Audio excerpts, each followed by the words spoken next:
국방FM 국민과 함께 국군과 함께를 듣고 계십니다.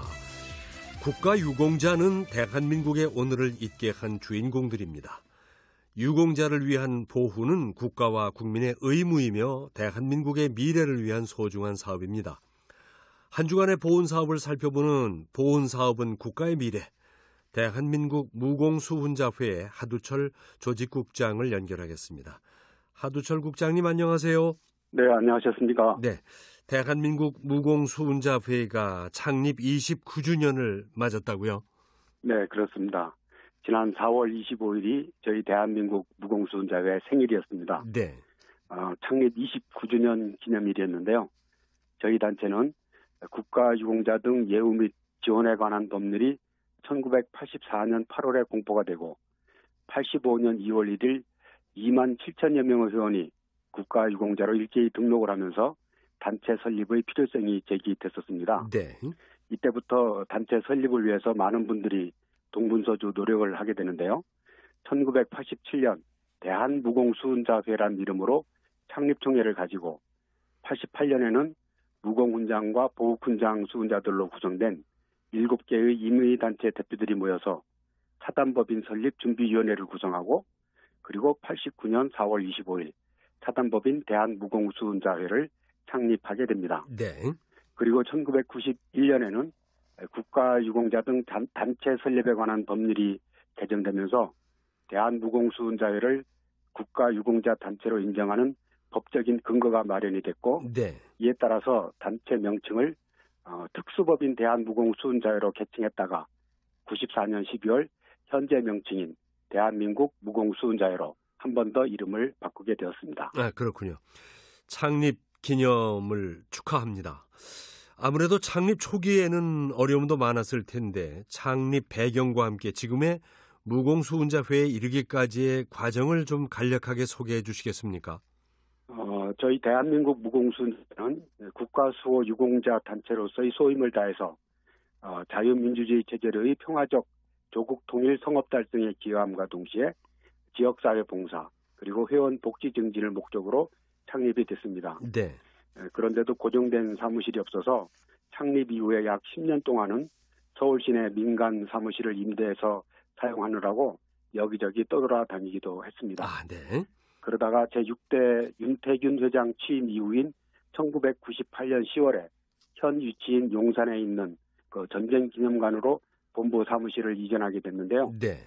전쟁에 참전해서 전공을 세운 무공수훈자회가 전쟁기념관 내에 그 위치를 잡게 됨으로써 비로소 제 자리를 찾았다는 평을 듣고 있습니다. 네. 창립 초기 저희 본회 역점 사업은 무공수훈자들의 국민묘지 안장 문제를 해결하는 것이었습니다. 네. 여러 사람들이 힘과 지혜를 모아서 노력한 결과 1996년까지는 태극 무공훈장과 을지 무공훈장 받은 사람만 국민묘지에 안장이 될 수 있었는데 1997년 이후 사망하는 충무, 화랑, 인원 무공훈장 수훈자도 국민묘지 안장이 가능하도록 했고요. 네. 2004년부터는 1997년 이전에 사망한 무공수훈자들도 국민묘지 안장이 가능하도록 관련 법을 개정하는 성과가 있었습니다. 네. 현 회장이 제11대 박종길 회장님이신데 그 박 회장님 취임 이후에 여러 가지 의욕적인 활동을 많이 펼치고 있다고 들었습니다. 저희 박종길 회장께서 2013년 제10대 회장으로 취임하신 이후에 제일 먼저 시작한 일이 국가유공자가 돌아가셨을 때 장례 의전을 지원해드리는 선양 사업이었습니다. 아, 네. 이 시간에도 몇 번 소개해드린 적 있죠. 국가유공자의 마지막 가시는 길이 외롭지 않도록 해드리고 고인의 명예는 물론 자손들의 자긍심을 높여서 궁극적으로는 국가유공자가 예우받는 풍토 조성을 통해 나라 사랑의 마음을 널리 확산하자는 그런 사업입니다. 네. 이 국가유공자 장례의전 선양 사업은 저희 단체의 대표 사업이자 명품 사업으로 지금도 활발하게 지원하고 있습니다. 아, 네. 또 하나의 대표적인 사업이 있는데요. 바로 장진호 전투 영웅 추모 행사입니다. 2016년 처음 시작한 이 행사는 6.25 전쟁 중 가장 큰 피해를 입었던 장진호 전투에서 희생당한 미군과 유엔군을 포함한 우리 아군들을 기억하고 추모함으로써 전쟁의 아픔을 되새기는 한편 혈맹 관계인 한미동맹을 더욱 굳건히 하자는 취지에서 시작이 됐습니다. 네. 지난해 제2회 때부터는 행사의 필요성이 인정이 되어서 정부 예산을 지원받아 행사를 잘 치렀고요. 금년 제3회 행사도 10월에 실시하기 위해 준비 중에 있습니다. 네. 이 밖에도 무공수인들에게 지급되는 명예수당 인상과 또 각 지자체별로 시행하는 유족보훈수당 수급 문제, 전국 11만 회원의 수건 사업인 호국 영웅 영예전당 건립 문제 등을 해결하기 위해서 계속 노력하고 있습니다. 네. 지금 들어보면은 참 의미 있는 일을 많이 하시고 또 사업을 잘하고 계신데 앞으로 더욱 발전하는 무공수훈자회가 되기를 기원하겠습니다. 국가보훈처가 6.25 참전 미국군 전사자와 실종 장병의 유가족을 초청해서 행사를 개최했다죠. 네, 그렇습니다. 국가보훈처는 4월 23일부터 28일까지 6.25 전쟁에 참전했던 미국군 전사자와 실종 장병 24명의 미망인, 자녀, 형제 등 유가족 51명을 우리나라로 초청했습니다. 네. 전사 실종 장병 유가족 초청 사업은 지난 2015년부터 시작이 됐는데요. 지난 60여 년 동안 유가족들이 겪었던 아픔과 슬픔을 유래드리고 전사 실종 장병들의 고귀한 희생과 헌신에 감사의 뜻을 전하는 한편 또 그분들의 희생을 바탕으로 눈부신 발전을 이뤄낸 우리나라를 알리고자 하는 취지에서 마련된 행사입니다. 네. 방한 일정이 어땠는지 좀 소개를 해 주실까요? 지난 월요일에 입국을 했고요. 화요일에 국제보훈사업 소개 그리고 한복 체험 시간을 가진 데 이어서 오후에는 국립서울현충원 참배 후에 국방부 유해발굴 감식단의 유해발굴 현황에 대한 설명을 들었습니다. 네. 25일인 수요일에는 경기도 가평군에 있는 미국 한국전쟁 참전 기념비 앞에서 국가보훈처 주관 6.25 참전 미국군 전사 실종 장병 추모식에 참석해 전사 실종 장병들의 사무친 한을 유려했고요. 네. 오후에는 전쟁기념관을 방문해서 전사자 명단이 새겨져 있는 추모의실에 헌화하는 시간을 가지기도 했습니다. 네. 특히 이날 오전에 있었던 추모식에서는 1950년 12월 청천강 북쪽에 있는 분우리 전투에서 적군에게 포로가 돼 아직도 실종 상태로 있는 미 육군 중사 존 헨리 맥콜 씨의 손녀 스테파니 심스 씨가 할아버지가 돌아오기만을 기다리고 있는 가족들을 대표해서 그리움의 편지를 낭독해 참석자들이 눈시울을 붉히기도 했습니다. 아, 네.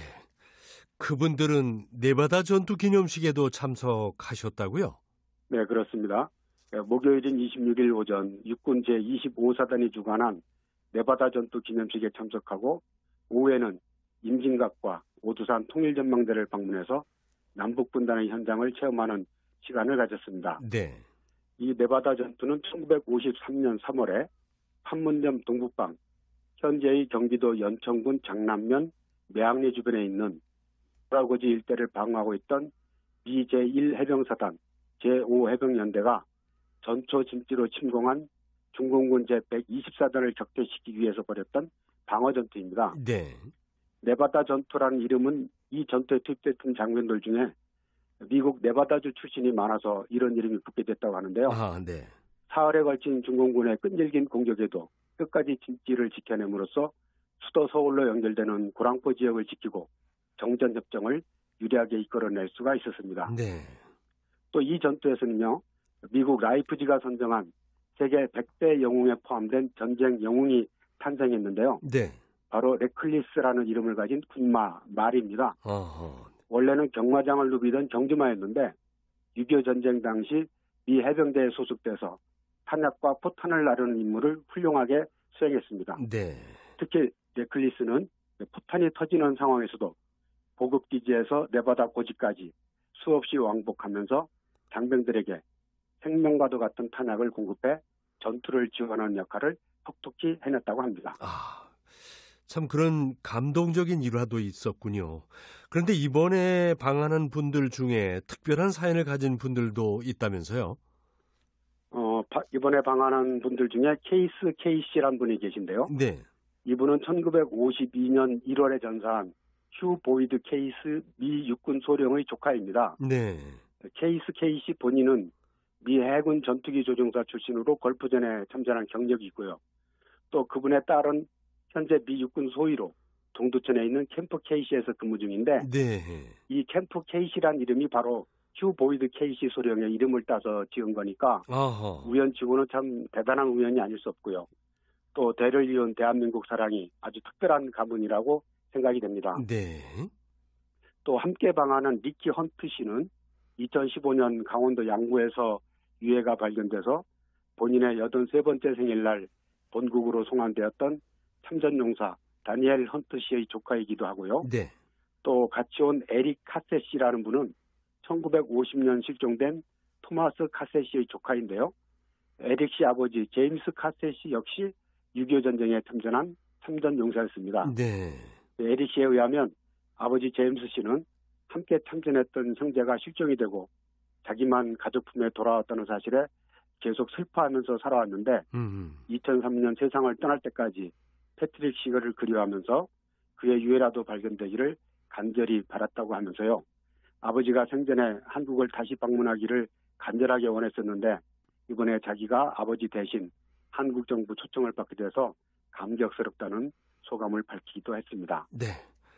참으로 슬프기도 하고 감격스러운 감동의 이야기들이 참 많았군요. 말씀 잘 들었습니다. 감사합니다. 네, 감사합니다. 보훈 사업은 국가의 미래. 지금까지 대한민국 무공수훈자회 하두철 국장님과 함께 한 주간의 보훈 사업 내용을 살펴드렸습니다. 군가 한 곡 듣겠습니다. 전장에 피는 꽃.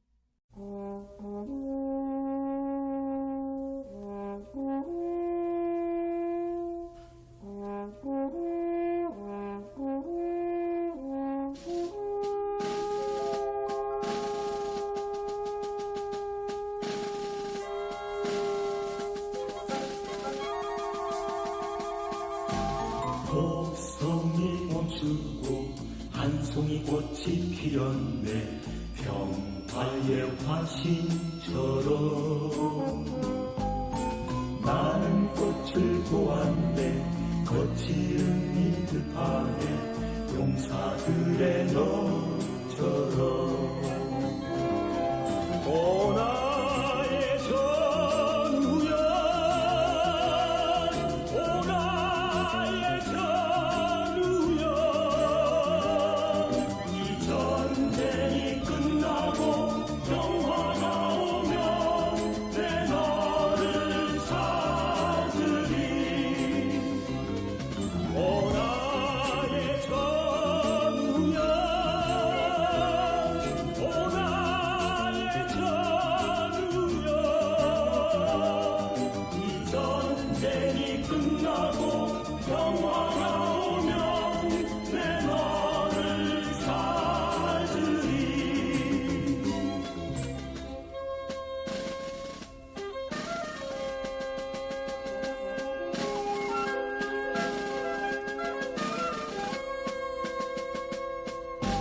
평화의 화신으로 산화한 전우여 너를 위해 꽃을 피고 먼 훗날 이 땅에 곡성이 멈추면 이 꽃을 봐